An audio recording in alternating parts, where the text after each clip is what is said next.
7th of November, 7th of January, and we are back again with the newspaper analysis, the daily newspaper analysis.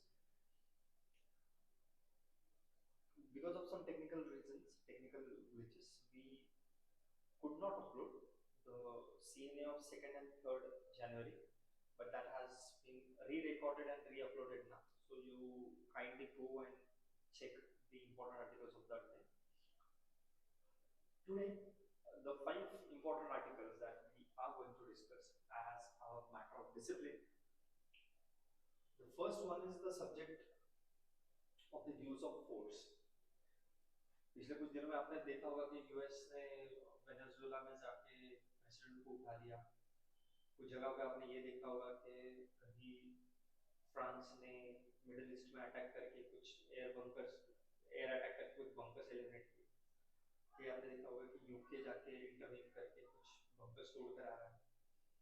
In the larger perspective of such interventions, Libya में 2011 में जो किया था, ये Iraq में 2003 में जो किया था, अफगानिस्तान में जॉर्जिया में किया था, उस पर्सपेक्टिव से how ethical or justified or rightful it is to allow the use of force in such geopolitical situation, unilateral use of force, और उसका impact alliance या collective ideas के ऊपर क्या होता है, उसको एनालाइज करता है फर्स्ट आर्टिकल। जो सेकंड आर्टिकल है वो नाटो के बारे में इम्पोर्टेंट है, क्योंकि यूनाइटेड स्टेट्स ने इनडायरेक्टली सेट किया था कि वो ग्रीनलैंड को अपना एक्सटेंडेड टेरिटरी बना लेंगे, मतलब Greenland will become the part of United states of America. And ये सब अगर थ्रेटनिंग करते हैं या फिर ऐसा सच में कुछ वो करते हैं तो उसके अलायंस, नाटो जैसे अलायंस के ऊपर या इंटरनेशनल रिलेशंस में क्या इंपैक्ट हो सकते हैं, उसको सेकंड आर्टिकल एनालाइज करता है। थर्ड आर्टिकल जो है it is about Pakistan, constitutional change, political instability, military's hand, इस पर्सपेक्टिव से। तो हमारे लिए वो India's foreign policy, India's geostrategic situation, geopolitics and internal security, इन सबसे related. The fourth article is again about the forest. Arab league की वजह से पिछले कुछ दिनों से ये टॉपिक काफी हीटेड डिबेट में रहा। तो this article is arguing कि why grasslands जो होते हैं they also belong in the national climate plan, not just forest, not just trees, but also the grasslands. The last one is the right to disconnect in an always on economy. लोगों का debate चल रहा है right to disconnect, उसके बारे में ये article deal करता है from the perspective of the continuous producing economy. Okay, so we'll get into the details of the articles, but before that here are a few products that you need to be aware of, क्योंकि वो बहुत high value products।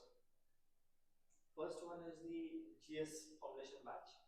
ये जैन के second week में या first week के by the end of this week it will be starting। ये दोनों माध्यम में अवेलेबल है, online as well as offline, और ये स्पेशली उन लोगों के लिए ज्यादा सूटेबल है कि जो वर्किंग प्रोफेशनल्स हैं, they are aspiring to convert their dreams into reality। उन लोगों के लिए काफी क्रिटिकल बैच है। उसकी डिटेल्स आपको इस कॉन्टैक्ट नंबर पर मिल जाएंगे। Second is crash course meant for those students जिन्होंने खुद पहले पढ़ रखा है या कहीं कोचिंग ली हुई है और उनको 2026 के मतलब अगले 3-4 महीने में जो प्रीलिम्स होने वाले हैं उस प्रिलिमिनरी एग्जामिनेशन में क्विक रिवीजन की जरूरत है। तो उन लोगों के लिए क्रैश कोर्स है। इसके 3-4 कंपोनेंट हैं। एक कंपोनेंट है 15,000 एमसीक्यूज का जो प्रीफिट इनिशिएटिव है, उसके बारे में डिटेल्स में अपनी साइट में डिस्कस करूंगा। दूसरा कंपोनेंट है online and offline quick revision lectures. Third component जो है वो है पर्सनलाइज्ड मेंटरशिप, एंड चौथा है प्रीलिम स्पेसिफिक जो 10 स्मार्ट बुक्स है उनको एक्सेस। ये अभी लॉन्च नहीं हुआ है बट ये बहुत जल्दी लॉन्च होगा, उसके डिटेल्स के लिए please stay tuned with the social media handles of CSAP, or you can get further details by contacting on the number mentioned. This was the initiative which I just mentioned, the pre-fit initiative. ये prelims one-stop solution है for all competitive examination, especially जो civil services है उसके लिए. ये एक programme से आपका UPSC and state PCS, like in this case Assam APSC, वो क्लियर करने का प्रोबेबिलिटी एक्सपोनेंशियली बढ़ जाता है. इसमें दो कंपोनेंट है, एक है फ्री यूट्यूब लाइव लेक्चर्स में डिस्कस होने वाले 3000 प्लस एमसीक्यूज. सेकंड जो है वो है पेड कोर्स. पेड कोर्स में है 12,000 एमसीक्यूज, और जो 12,000 एमसीक्यूज जो है वो अवेलेबल है 120 फुल लेंथ टेस्ट के फॉर्मेट. ये जो 120 टेस्ट है ये 3 सेक्शन में डिवाइड है, easy, moderate and difficult based on the level of difficulty. And remaining 30 test जो है वो फुल लेंथ टेस्ट है, जिसमें जीएस के 10 है, प्रीवियस ईयर टेस्ट जो हुआ है, प्रीवियस ईयर पेपर जो है उसका सिमुलेटेड टेस्ट होंगे, और उसके अलावा 10 फुल लेंथ सीसैट के टेस्ट होंगे. सो ओवरऑल ये जो incremental difficulty level of design है, that will help you to maneuver through different phases and different layers of your study material. इसमें 3 cycles of revision minimum है, and if need be आप अगर ठीक से plan out करते हो तो you will be able to revise the whole syllabus minimum 5 times. Alright? So उसके लिए आपको शाम को 5:30 बजे, आज because of some technical reason the live lecture will happen from 9:30 PM, रात को 9:30 बजे होगा. You can interact or you can participate in this discussion by coming live on YouTube. ये जो सीएनए का डिस्कशन हो रहा है या जो भी प्रीफिट के लाइव वीडियो में मटेरियल डिस्कस किया जाता है वो सारा ऐप के ऊपर अवेलेबल है. You can download the app by scanning these QR codes. Alright, let's get started. The first article, there is editorial of the video. It reflects upon the legal, moral and strategic debates. Debates are all sort of debates happening. Some of them are strategic debates, some of them are moral debates, some of them are discussing the legality of it. Of what? The use of the force, military force in the international relations, especially जब हर जगह पे conflict rise हो रहा है. Example के लिए मैंने जैसे इंट्रोडक्शन में बताया कि वेनेजुएला में ट्रम्प चाचा ने प्रेसिडेंट को उठवा लिया और यूएस में लेकर आ गए. जिस दिन उनको उठाया उसी दिन उन्होंने धमकी दिया था ईरान में कि जो एजिटेशन चल रहा है वहाँ पे ईरान के प्रोटेक्शन के लिए अमेरिका ईरान में घुस जाएगा.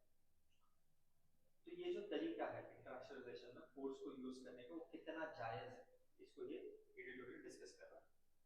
अब कंसेंट यहाँ पे ये है,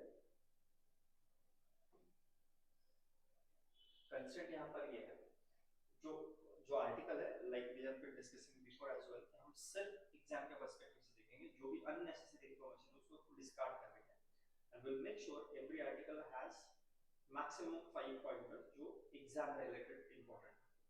इस कोर इश्यूज कंसर्न इसमें क्या है, जो सेल्फ डिफेंस है इंटरनेशनल लॉ में उसका डेफिनेशन एम्बिगुअस है, मीनिंग इंटरनेशनल रिलेशन में सेल्फ डिफेंस के लिए you can engage in use of force.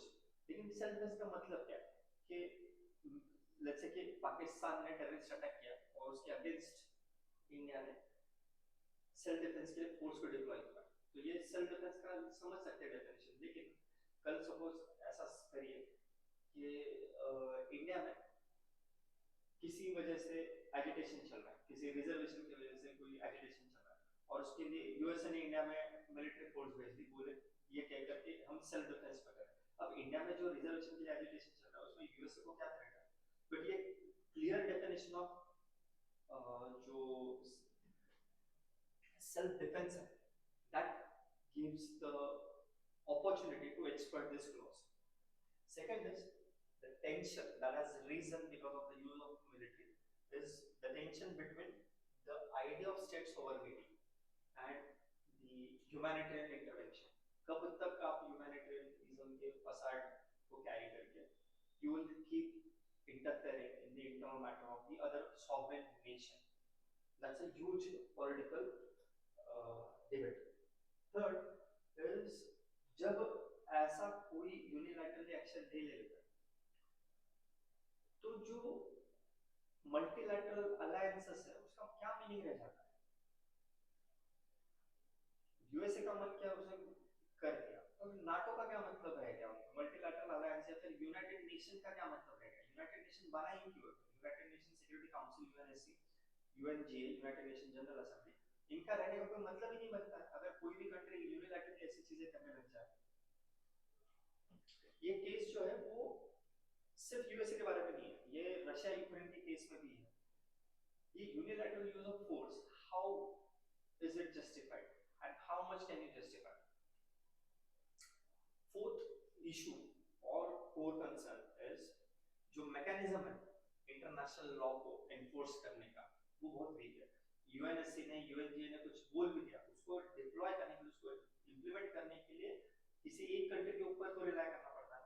तो यूनिलैटरल मतलब मल्टीलैटरल आपका मैकेनिज्म अगर है लेकिन डिसीजन मेकिंग है, उस डिसीजन को इंप्लीमेंट करने के लिए, एनफोर्स करने के लिए आपके पास कौन सा फोर्स है? That is why it is big. And अगर इसको अभी नहीं रोका गया, अगर इसके ऊपर कुछ डिबेट डिस्कशन अभी नहीं हुआ, then use of force will become normal act. It will be acceptable to allow the use of force.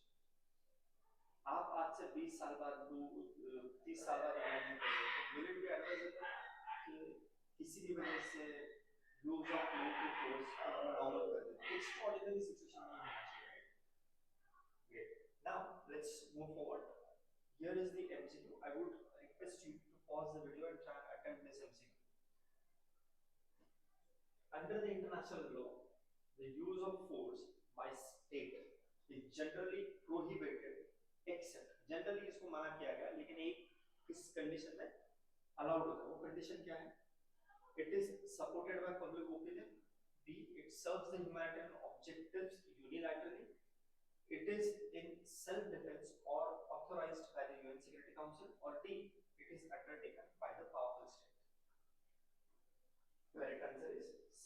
It is, only exception is when it is in self-defense or it has been authorized by the United Nations Security Council.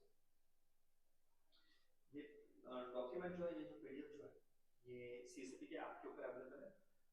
आप उसको app से download करके उसको read करके MCQs को solve कर सकते हो। Next article is about United States threatening to take over Greenland. Greenland कहाँ पे? Greenland is categorically, geographically located between the American continent, the North America continent, and the Europe. North Atlantic Ocean में ये बीच में situated है। एक ये क्यों critical है? मतलब why are we even discussing about it? बात ये कि ग्रीनलैंड पूरा का पूरा आइस से ढका हुआ है। It's a part of ice, large ice sheet. Climate change की वजह से जो आइसलैंड, ग्रीनलैंड, यूनाइटेड किंगडम के बीच वाला जो कॉरिडोर है वो मेल्ट हो रहा है। जब ये पैच मेल्ट हो रहा है तो it is opening new sea trade routes. तो हाइपोथेटिकल सिचुएशन में अगर ग्रीनलैंड को यूएसए ने ले लिया या यूएसए का वो एक्सटेंडेड पार्ट बन गया या यूएसए का एक स्टेट बन गया, तो technically USA will have higher weight और हायर से और opinion in managing the sea route there. सवाल ये नहीं है कि वो एक्सेस कर रहा है, सवाल ये है कि वो क्या प्रोसीजर्स एक्सेस कर रहा है। वो यूनिलैटरल प्रोसीजर डिप्लॉय करके अनप्रेसिडेंटेड वे में अगर उसको मिलिटरीली कैप्चर करता है तो what could be the implications of it? In reality Denmark जो देश है, जो इंपॉर्टेंट मेंबर है नाटो का, नॉर्थ अटलांटिक ट्रीटी ऑर्गेनाइजेशन का, उसका टेरिटरी है ग्रीनलैंड। तो this if USA tries to capture Greenland तो नाटो ब्रेक हो जाएगा, क्योंकि वहां का Denmark is a very critical member. It will impact the relations between united nation united kingdom मतलब UK and USA, Denmark and USA and the western European countries versus USA. This will have catastrophic impact on the alliance of NATO. NATO एक security organization, तो उनके ऊपर critical impact होगा. अब इसको exam के perspective से देखेंगे. Same case, violation of sovereign territory. Denmark का एरिया यूएसए कैसे बात कर सकता है कि हम मिलिटरी उसके ऊपर कब्जा कर लेंगे. And it will also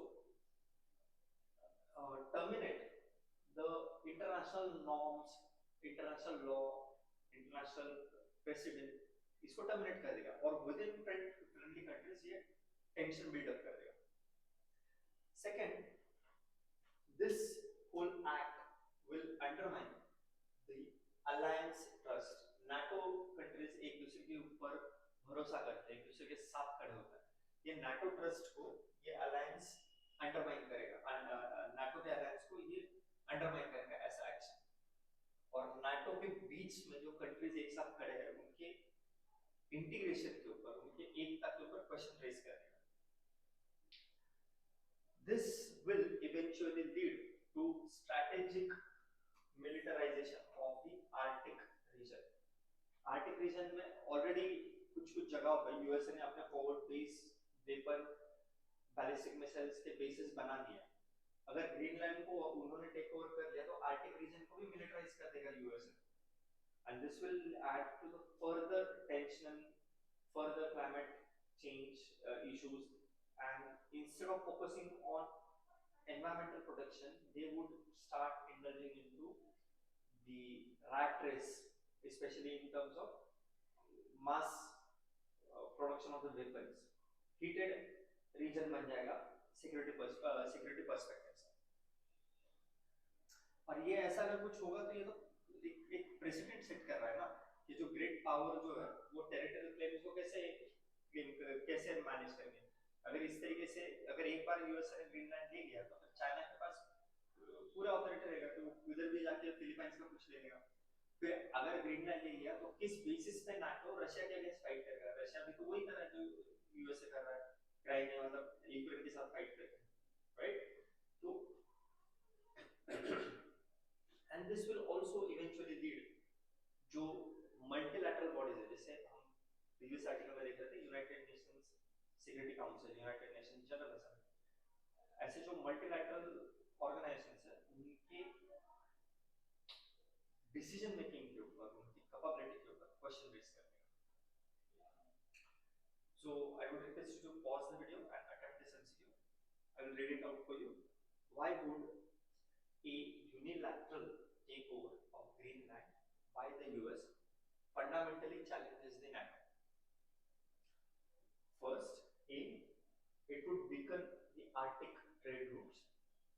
B, it would violate the principle of collective defense and sovereign equality. C, it would end US military presence in Europe. Or D, it would transfer NATO leadership to Europe. Correct answer would be B. It would violate the principle of collective defense and sovereign equality. Collective defense का principle NATO का principle है. Alright, let's move on to the next article. It deals with the political instability within our neighbor country of Pakistan. ये हमारा neighbour है और अटल बिहारी वाजपेयी जी ने बहुत important statement दिया था कि हम हमारे नेबर्स चूज नहीं कर सकते. We can not choose our neighbours. तो पाकिस्तान में कोई भी सिचुएशन है it is going to have impact on India. ये आर्टिकल आर्ग्यू करता है कि पिछले कई सालों से, मतलब साल कहना गलत हो जाएगा, पिछले काफी डिकेड्स से पॉलिटिकल इंस्टेबिलिटी पाकिस्तान में बार बार और यह आर्टिकल फोकस करता है on how constitutional interventions and extra constitutional influence is of the military is continuing to shape the policies and the present and future of the Pakistan. बाकी सारे देश के केस में देश के पास मिलिट्री होती है ना। इंडिया के पास इंडियन आर्मी है, यूएस के पास यूएस आर्मी है, हर देश का अपनी आर्मी है। लेकिन पाकिस्तान के केस में उल्टा, पाकिस्तानी आर्मी के पास देश है। पाकिस्तान में साबुन की टिकिया से लेकर शैम्पू तक हर जगह पे पाकिस्तान आर्मी को कुछ ना कुछ कर रहा है, मतलब वहां का सब कुछ पाकिस्तान आर्मी कंट्रोल करती है। तो ये हम लोगों के लिए जो 5 इंपॉर्टेंट कोर इश्यूज है regarding the political instability inside the Pakistan, वो ये है। एक, through out the history of Pakistan, जब से पाकिस्तान एक इंडिपेंडेंट कंट्री बना है, जब से पार्टीशन हुआ है, तब से लेकर अब तक पिछले 75 सालों में there has been a persistent civil and military imbalance undermining the democratic institution. नाम के लिए डेमोक्रेसी है बस पाकिस्तान। कोई भी गवर्नमेंट आता है, रेयरली शायद 2 रेजिम होंगे जिन्होंने 5 साल का पूरा टर्म कंप्लीट किया, बाकी बीच में मिलिट्री टेक ओवर कर लेती है। फिर परवेज मुशर्रफ हुआ, मतलब देयर आर मल्टीपल एग्जांपल्स। नाम और डिटेल इंपॉर्टेंट ये है कि ये जो इम्बैलेंस है मिलिट्री और सिविल गवर्नमेंट के बीच में, that undermines the democracy itself. फिर जब मिलिट्री पावर में आ जाती है, मिलिट्री कंट्रोल ले लेती है, तो मिलिट्री जस्टिफाई करती है अपने कंट्रोल को by modifying the constitution itself. Constitution को अमेंड कर देती है to justify the role of the military in Pakistan. जो सिविलियन गवर्नमेंट है वो इतना ज्यादा वीक है, and that is why it lacks autonomy in security as well as foreign policy. मतलब पाकिस्तान की सिक्योरिटी या पाकिस्तान के relations with any other country, ये पाकिस्तान गवर्नमेंट डिसाइड करता ही नहीं है, ये डिसाइड करता है पाकिस्तान की मिलिट्री। अब इमेजिन करिए कि किसी देश की मिलिट्री किसी देश का फॉरेन पॉलिसी डिप्लॉय करने लग जाएगी, तो वो कितना डिप्लोमेटिक होगा, वो रूडिमेंटरी रिजिड होगा ना। फोर्थ इज, हर बार आपको सुनने में आएगा कि कोर्ट ने इंटरवीन किया, कभी इस पॉलिटिकल लीडर को अरेस्ट करवा दिया, कभी उस पॉलिटिकल लीडर को सजा दिला दी, कभी इस पॉलिटिकल लीडर को जेल में डाल दिया, कभी इस पॉलिटिकल लीडर को असाइलम दे दिया। तो जुडिशियरी जो है पाकिस्तान की, that contributes to the political uncertainty within Pakistan. And जिस तरीके से कटोरा लेकर पाकिस्तान को आईएमएफ के सामने जाना पड़ता है, अमेरिका के पास जाना पड़ता है पैसे दे दो करने के लिए, that economic situation of Pakistan in a way strengthens, ये vulnerability in a way strengthen कर देती है मिलिट्री के रोल को इन terms of deciding economic policy, क्योंकि पैसे के आगे झुकना पड़ता है और वो झुक जाते हैं, और पैसे पॉलिसी को पूरी तरीके से मिलिट्री डोमिनेट करती है। ये 5 इंपॉर्टेंट कंसर्न्स है which can be utilised for writing answers. Please pause the video and try and attempt this MCQ. Which structural factor most consistently contributes to political instability in Pakistan? Is it ethnic diversity? Is it federal structure of Pakistan state? Is it dominance of the military over the civilian institutions? मतलब civilian institution as in democratic institutions, or D, frequent general elections? Correct answer would be C, the dominance of the military over civilian institutions. Let's move to the next article. Next article is regarding forest climate change. या article का argument बहुत simple है। उनका कहना है कि जितने भी दुनिया में क्लाइमेट चेंज रिलेटेड पॉलिसीज है, जो भी एक्शनेबल प्लान्स है, all of them are forest centric. वो जंगलों के ऊपर, पेड़ों के ऊपर फोकस करता है। बट रियलिटी ये है कि ग्रास लैंड जो होता है, they are equally important and they should become an integral part of any climate change associated environmental policy. ये आर्ग्यूमेंट है इस आर्टिकल का। क्यों जरूरी है एग्जाम के पर्सपेक्टिव से हम लोग देखेंगे। एक जो 5 इश्यूज है कोर, फर्स्ट इज कि जो ये जो बायस है टुवर्ड्स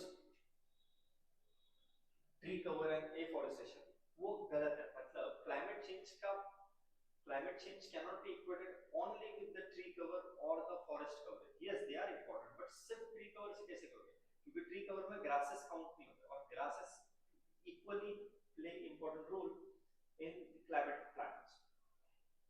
सेकंड, जो ग्रासलैंड्स है उनका क्लासिफिकेशन गलत तरीके से किया है। Grasslands have been classified as degraded forest and that leads to ecological damage, क्योंकि डिग्रेडेड फॉरेस्ट का आपका पर्सपेक्टिव अलग हो जाता है, ग्रासलैंड को मैनेज करने का, उनकी तरफ देखने का नजरिया चेंज हो जाता है, and that in a way undermines the potential of the grasslands to contribute towards the positive functioning of climate change.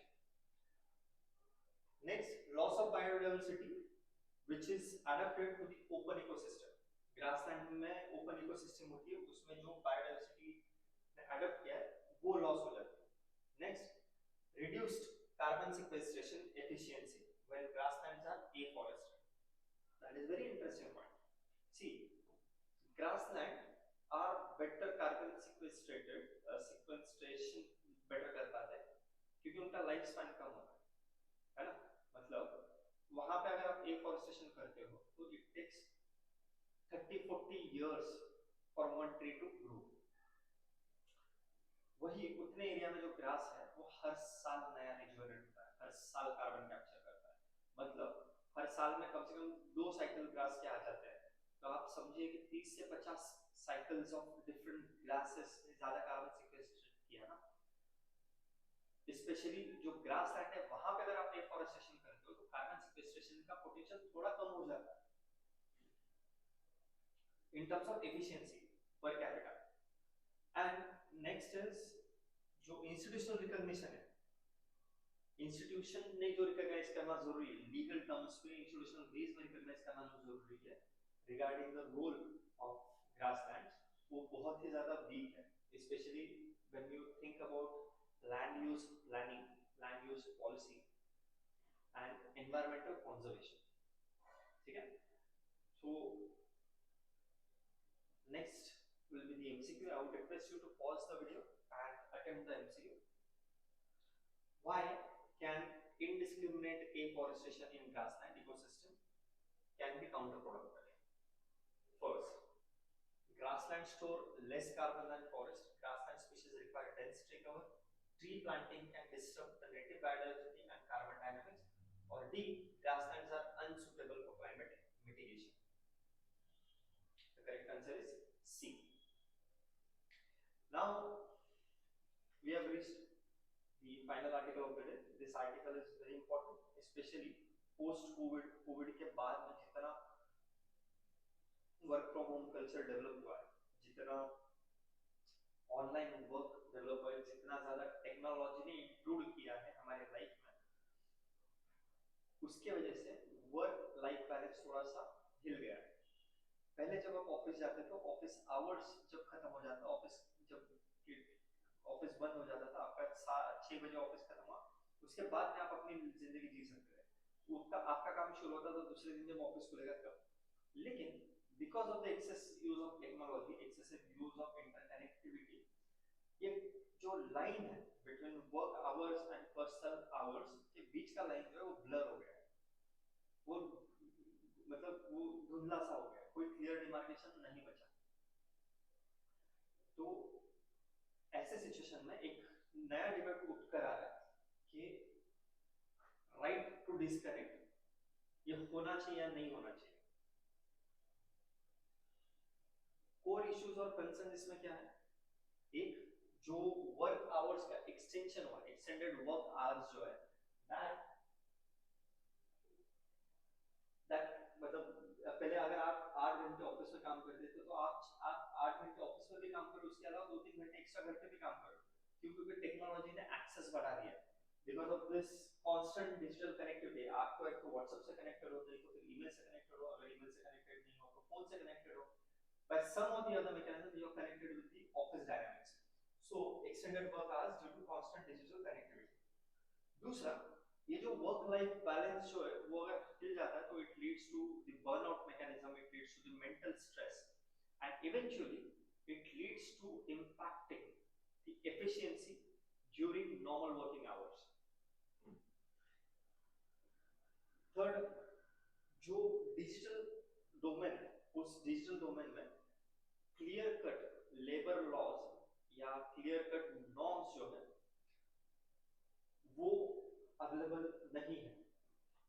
Fourth, there exists a power asymmetry between employers and employees in enforcing the availability, meaning employers जो है उनको आप मतलब employee जो है जो काम करने वाला है उससे एक्सपेक्टेड होता है कि आप 24/7 अवेलेबल हो, अगर नहीं हो तो आपको क्वेश्चन किया जाता है, लेकिन एम्प्लॉयर अगर अवेलेबल नहीं तो आप उसको क्वेश्चन नहीं कर सकते. ये जो पावर एसिमेट्री है बिटवीन एम्प्लॉयर्स एंड एम्प्लॉई, ये प्रॉब्लमेटिक है specially enforcing the availability, and that is why right to disconnect has gained the momentum in last few months.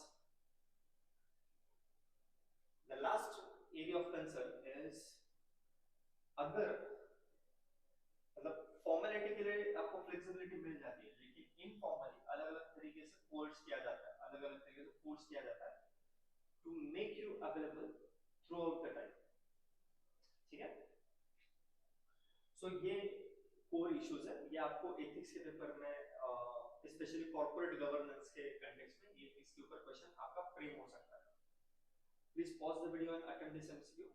The concept of right to disconnect primarily aims to address which challenge of the digital economy? A. Decline in labor productivity. B. Reduced flexibility in employment. C.